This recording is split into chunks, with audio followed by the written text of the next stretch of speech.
As you know, the Philadelphia Eagles have had a historical, colossal collapse. Only the 1986 Jets started with the same record, 10-1, and failed to get past 11 games in a season. So you got to go back that far just to find the level of ineptitude that we showed. And it might be all three of these things, which makes it all the more tragic. What's up, it's your boy Cintron, coming back at you with another analysis video. In the kid you not, that's the real name. Also reaction video, but nah, that's my other channels. Anyways, arrogance, incompetence, and or ignorance. The story of the 2023 Eagles collapse. Yeah, this game was definitely over before they walked on the field. Dead men walking. Damn, it's just so sad. Yeah, we were bullying the NFL. You know, started out 10-1. Everything was good just a week ago or 6 weeks ago. We've gone on to since lose 5 of the last 6, and only when we came over the last opponent that just beat crap out of us, 27-10, on their home grounds. But make no bones about it, they were a team that shouldn't have been able to do that to us. We completely look confused and befuddled by even the simplest concepts like motion, empty sets, and play action. And that speaks directly to coaching. They got too many voices in their head right now. They got the analytics department, focus on this, and they got the head coach trying to placate and be the mediator between the management and the players. And defensive coaches, they got their second voice telling them to ignore all the things that they pounded into their heads and their brains over the course of 14, 15 regular season weeks, as well as the summer and spring workouts. It just doesn't work like that. And he's trying to run the defense, but he obviously is going to want to run it different than Sean Desai did. But it is still Sean Desai's defense fundamentally. You don't see how that can confuse the hell out of people? I don't give a fuck if they're professionals. There's a limit to this bullshit. And we've gone way past that.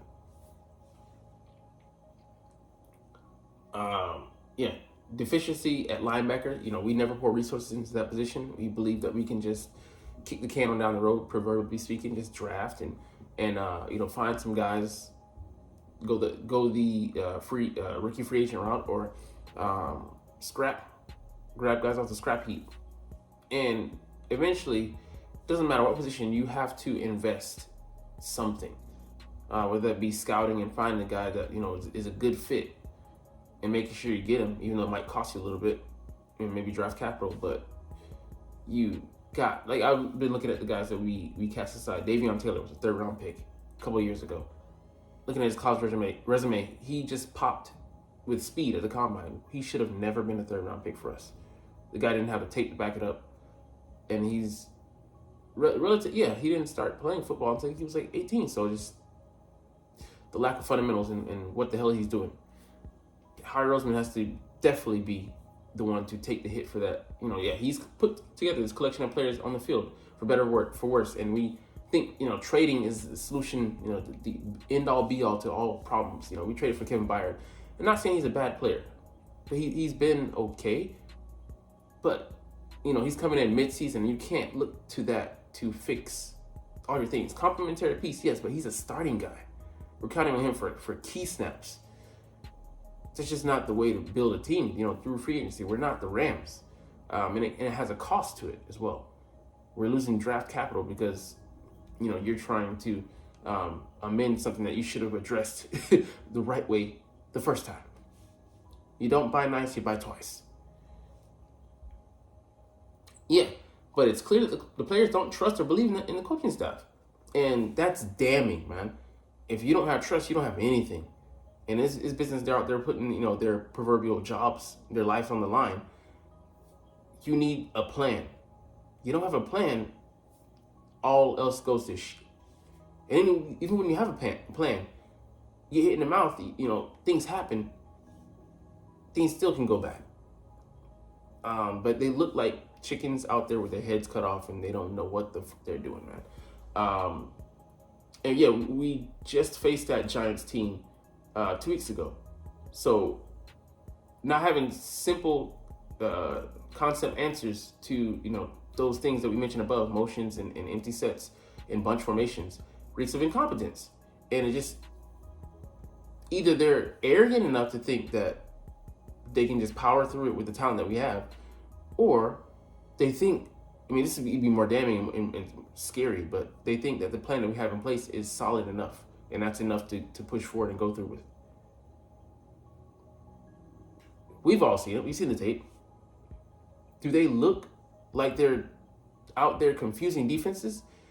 Hell, players from other teams sitting at home can call out from our formation, and based on information they study, gather, maybe even from their side of the football, offensive side of the football, like Christian McCaffrey did, what the hell we're gonna do.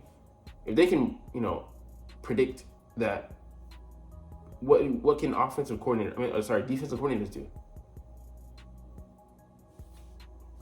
But yeah, they act like had never seen a blitz. They walked off the bus like Wink Martindale is not known for being a blitz heavy guy.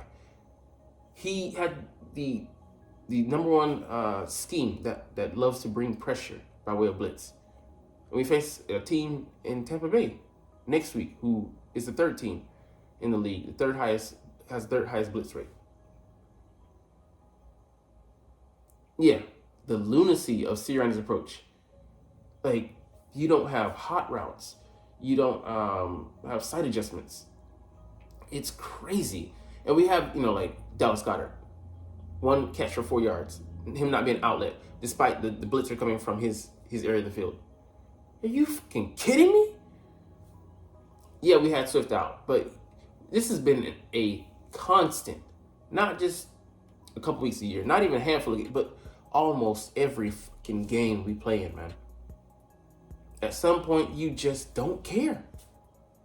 And you've shown that. You don't care. So you get those results.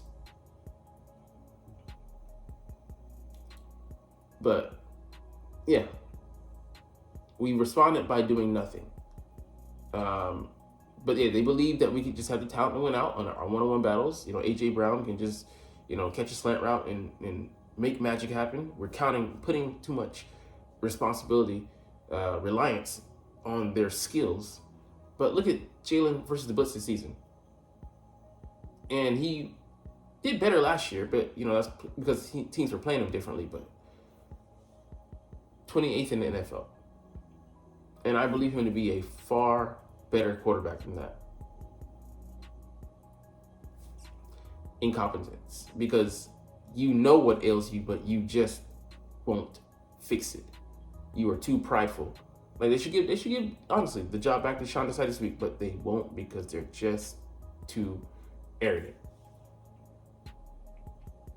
And it's not like I said, this isn't a new issue. We've had 18 weeks to come up with a solution, and we haven't. And we're facing, like, Baker Mayfield I think he's better than Tyrod Taylor, but he's not by a huge margin.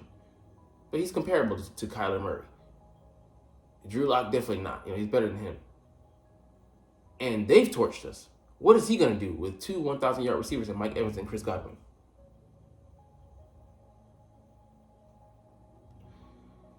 Yeah, Jeffrey Lurie starts at the top. I believe he's meddling, and that's part of the problem.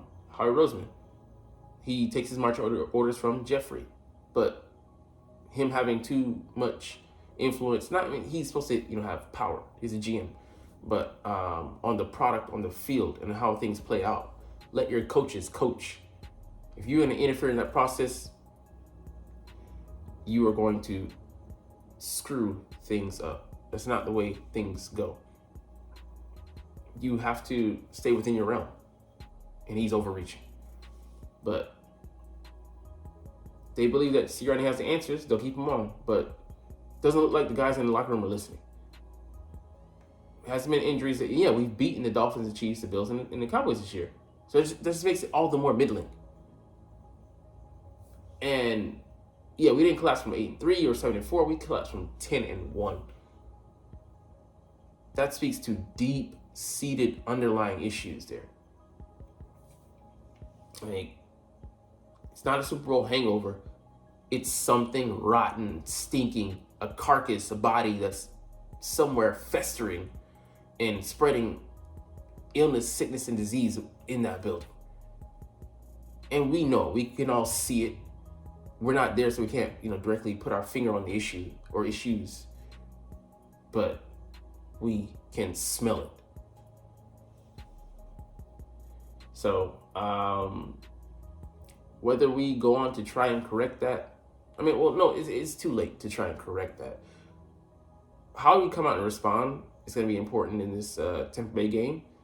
But if it's more the same, we're going to really have to look at whether Nick Sirianni should lose his job, honestly. It's already going to be overhaul, at least on the defensive side. Offensively, he has to bring in someone because we can't go with the approach. Just throw noodles at the wall and see what sticks. That ain't been the solution this year. But it's going to be a drastic change for sure. Wholesale or half, I don't know, but we will see.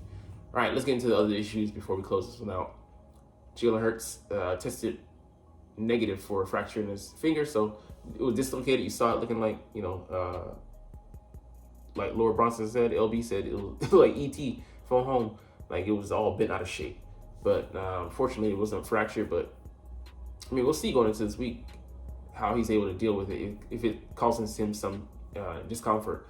But a positive sign, he was able to go back into the game on Sunday. But not just him. Sidney Brown believed to have tore his ACL on special teams, and just the injuries keep on piling up. Like, it was just horrible. So that might, not that this late in the year, it affects not just 2023, but 2024, his readiness for the year. He's not going to be probably in training camp. He'll have to ramp up for participating off the PUP list coming into the season. His availability for the first 6 weeks, don't know. But yeah, he was supposed to be a key player, maybe affected whether Kevin Byard is staying here or not. But now that's thrown into the unknown, if this is true. So we'll have to see. But he walked out of the locker room with a brace on and on crutches. So not a good sign, man. And then the other guys that we have that are trying to play despite their injuries. So A.J. Brown, the knee. Hopefully he'll be available for Monday night's game. Devonta Smith, the ankle. Hopefully he'll be available for the game. Same with Cam Drake in the eye. Hopefully he'll be available. We're just going on a wish and a prayer. And I know Reed Blankenship, he had a groin issue from that pick. He got a little nicked up there. So who knows how we'll close out this year. It ain't over till it's over. I'm just being a realist. I'm not a pessimist, not an optimist. I'm being a realist about the team or what we look like. But like I said, the countdown to Tampa Bay starts, and we'll see what product is put out there on the field. Anyways, we're going to get up out of here. But you're not even watching, though, but it's all good because I love making these videos and I love talking about the Eagles. So we're going to chunk the deuces. But as always, it's fly, Eagles, fly, and let's motherfucking go. Like, comment, share, and subscribe Thanks for watching. Check me out at Cintron, Cintron Anime, Cintron Life, or Cintron Laughs, or other social media.